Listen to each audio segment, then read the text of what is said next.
Assalamualaikum warahmatullahi wabarakatuh. Perkenalkan, nama saya Lilis Maskiah dari kelas 2A Seni Karawitan Sunda, NIM 2412310115. Saya ingin mempresentasikan jenis dan fungsi karawitan Sunda. Jenis dan fungsi karawitan Sunda. Jenis karawitan Sunda berdasarkan media ungkap.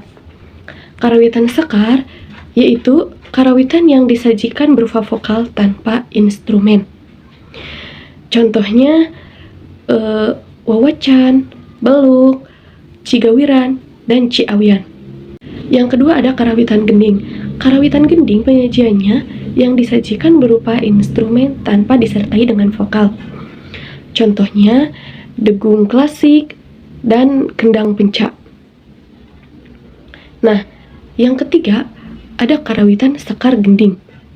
Karawitan sekar gending penyajiannya berupa vokal dan instrumen yang berkesinambungan.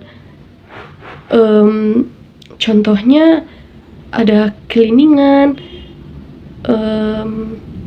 celempungan, dan degung kreasi.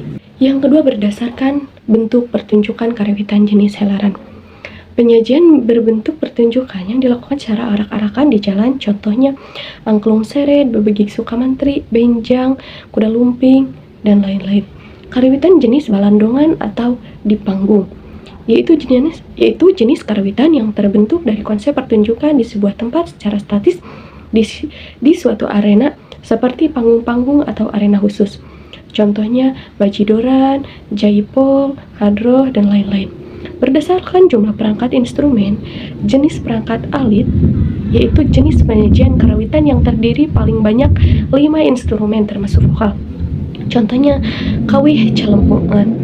Yang kedua jenis perangkat sedang, jenis penyajian karawitan yang terdiri dari paling banyak 6 sampai dengan 8 instrumen termasuk vokal.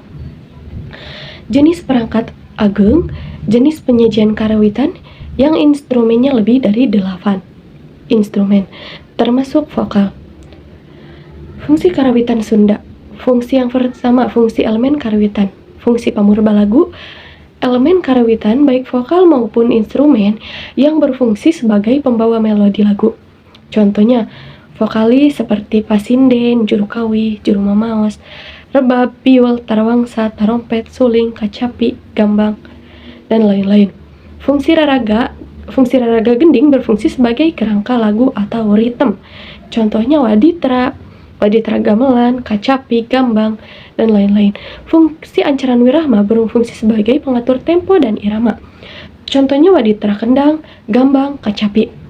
Fungsi penyajian karawitan. Fungsi penyajian mandiri penyajian karawitan yang berfungsi hanya untuk kepentingan estetika musikal semata, tanpa dituntut kepentingan estetika seni lainnya. Dalam lingkup karawitan tradisi, estetika karawitan mandiri terletak pada elemen-elemen musikal yang berfungsi sebagai pamurba lagu.